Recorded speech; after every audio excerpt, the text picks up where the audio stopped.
Katika matibabu ya kawaida ya mgonjwa mwenye shida ya acid reflux, kuna baadhi ya vyakula ambavyo nitakaa tumie na vingine ambavyo hataki kutumia.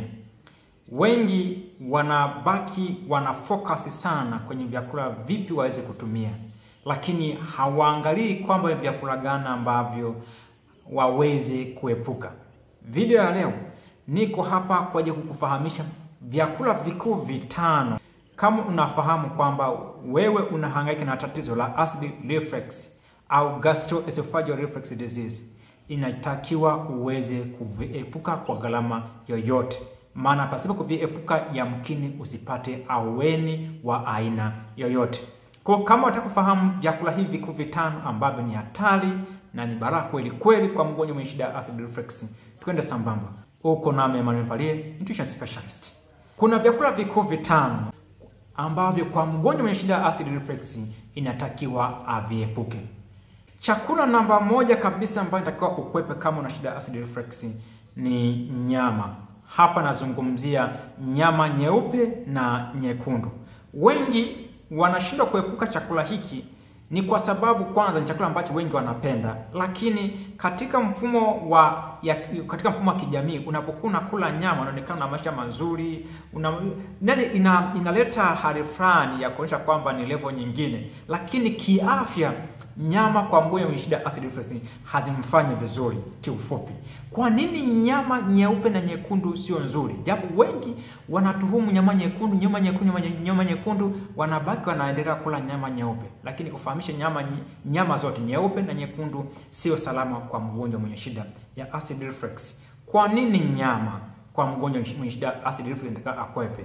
Kuna mambo kadhaa ya kufahamu hapa. Nyama zote nyeupe na nyekundu zote kiasili ni asidi, na istoshe nyama zote nyeupe na nyekundu zimesheheni protein.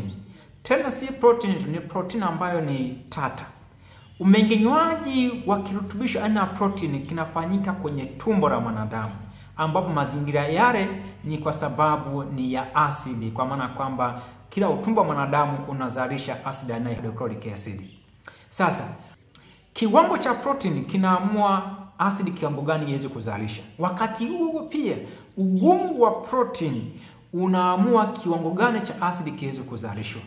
Protein zinazotokana na wanyama ambayo pata kwenye nyama hizi ni kwamba ni tata na inakuwa ni nyingi sana, kwa kiasi kwamba zinasababisha mwili kuweza kuzalisha asidi nyingi kwa ajili ya kusaidia mmeng'enyo huu, ambao kwa mtu tayari kama na acid reflux ile asidi huwa inafikia parani na inaanza kupanda kwenye koo. Lakini kilichosababisha izalishe kwa wingi ni nini? Hiyo nyama uliyokula ambayo ni nyeupe ama nyekundu. Maanisha inaweza kuwa ni nyama ya ng'ombe, inaweza kuwa nyama ya nguruwe, inaweza kuwa ni nyama ya mbuzi, inaweza kuwa nyama ya kondoo, inaweza kuwa nyama ya kuku, inaweza kuwa ni samaki, inaweza kuwa ni dagaa.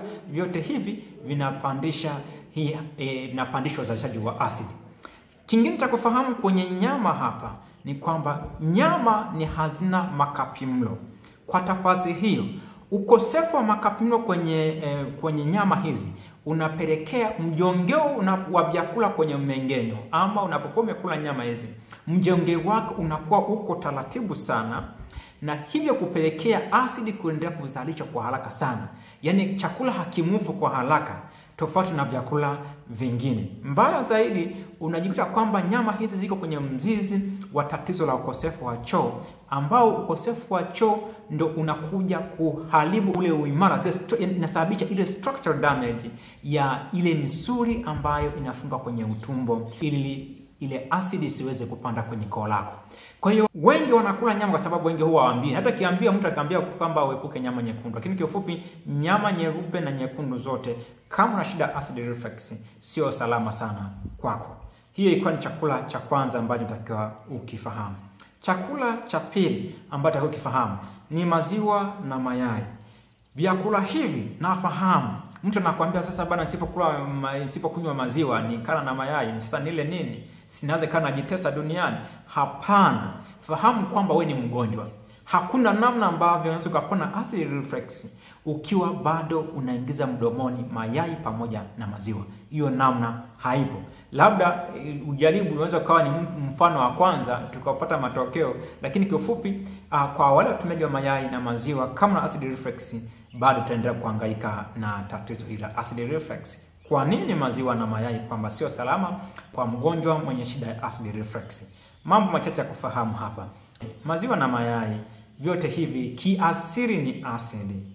Mbaya zaidi ni kwamba vyakula hivi navyo pia havina makapimlo, hivyo kupelekea mjongeo wa vyakula kuwa mdogo sana, na hivyo kuweza kuchochea uzalishaji wa asidi kuwa mwingi.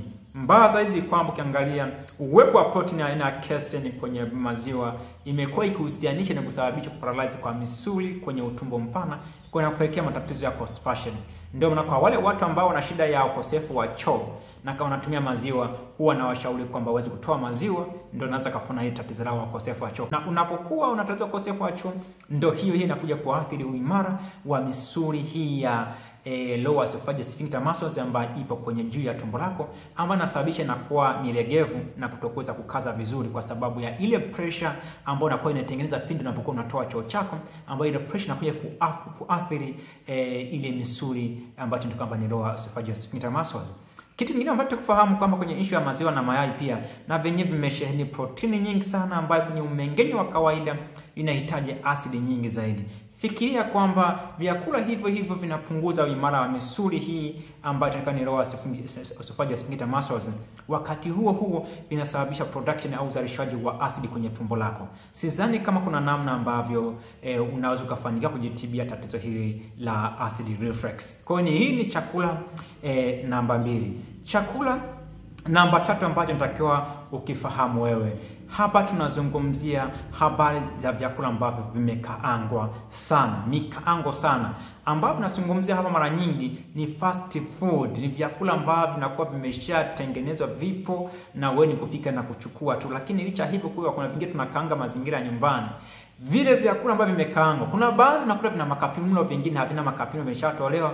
Lakini vile vyakula vingi ni kwamba kwa sababu vimekaangwa sana, yale mafuta pia yanapelekea hali ya asidi ama vinachochea hali ya asidi kuzalishwa tumboni. Lakini wakati huo vyakula hivyo kulingana kwamba na kiwango kingi cha mafuta vya vyakula hivyo huwa vina slow down ama vinapunguza ile kasi ya mjongeo wa vyakula, na hivyo kupelekea asidi kuzalishwa kwa wingi sana. Kwa hiyo vyakula ambavyo vimekaangwa sana ni wazo la kwanza, ni wazo zuri sana kama na acid reflux kuweza kuvikwepa. Hiki ilikuwa ni chakula cha 3. Chakula cha 4 ambacho takiwa ukwepe hapa ni vyakula vya nafaka ambavyo vimekobolewa. Hapa nazungumzia namba 1 ni sembe. Sembe ishakobolewa, haimfai mgonjwa mwenye acid reflux au gastroesophageal reflux disease. Lakini pia kuna ngano ambayo imeshakobolewa ambayo unakutana kwenye chapati, mikate na mandazi. Hakika hivi havikufai wewe ambao una shida ya acid reflux. Kwa vyakula vya nafaka ambavyo vimekobolewa sio vizuri sana kama una shida ya acid reflux. Kwa nini havikufai? Ni kwa sababu namba 1 kabisa, vyakula hivi tumeshaviondolea makapimlo. Kutokuwa na makapimlo inaifanya vyakula hivi viweze kuwa ni wachochezi wakubwa sana wa tatizo la ukosefu wa choo na masuala ya gesi, na hivyo kuweza kuathiri uimara wa misuli ya lower esophageal sphincter muscles na kusababisha yenyewe iweze kulegea na kupelekea vile vitu kuweza kupanda kuja kwenye koo lako. Lakini wakati huo ufahamu kwamba vyakula hivi huwa vinapunguza ile afya ya umeng'enya, ama inapunguza ile pia kasi ya vyakula kujongea, na hivyo kupelekea chakula kukaa muda mrefu sana kwenye mmeng'enyo. Chakula kinapozidi kukaa muda mrefu sana kwenye mmeng'enyo, hususan kwenye tumbo, ni kwamba vinafanya asidi iendelee kuzalishwa bila sababu za msingi, lakini kwa sababu tu kwamba kile chakula kinajongea taratibu, tofauti na vyakula vya ambavyo vingeweza kuwa na makapimlo. Hivyo kwa tafasiri hiyo, vyakula hivi si vya ambavyo havina makapimlo, ambavyo ni nafaka ambazo zimeshakobolewa, ambao mfano wake nimekwambia ni masuala ya sembe na masuala ngano ambayo imeshakobolewa, ambayo tunakutana kwa chapati, mikate na mandazi, ni kwamba sio vizuri sana kama una shida ya acid reflux. Mwisho kabisa ni marezie na chakula cha 5 ni mafuta ya kupikia. Kama unapambana na shida ya acid reflux, ni vema kukwepa mafuta ya kupikia. Mafuta nafahamia kabisa ni kama sukari, kwa sababu na yenyewe yako processed, yanachakatuliwa kutoka kwenye mbegu, yanatengenezwa na kuwa yako free, yanakuwa yako huru, yanakuwa ni tofauti na yale mafuta ambayo yamebakia kwenye mbegu. Hivyo mafuta haya yana hali ya uasidi pia. Kwa hiyo kama una shida acid reflux ni changamoto.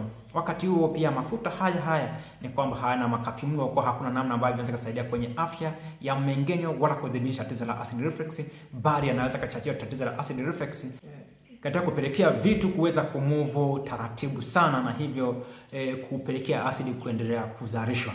Hivi vilikuwa ni vyakula vikuu vitano. Kama una shida ya acid reflux inatakiwa uvikwepe.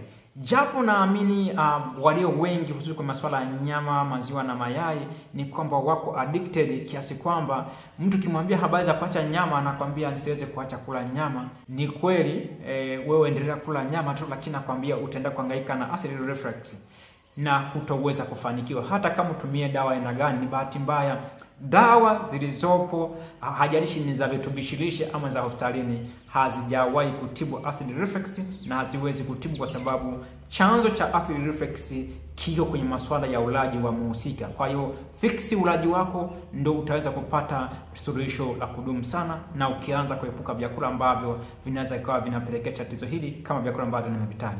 Ulikuwa nami Emmanuel Mpalie, Itaama Nutrition Specialist. Nikutakia wakati mwema, kwa heri.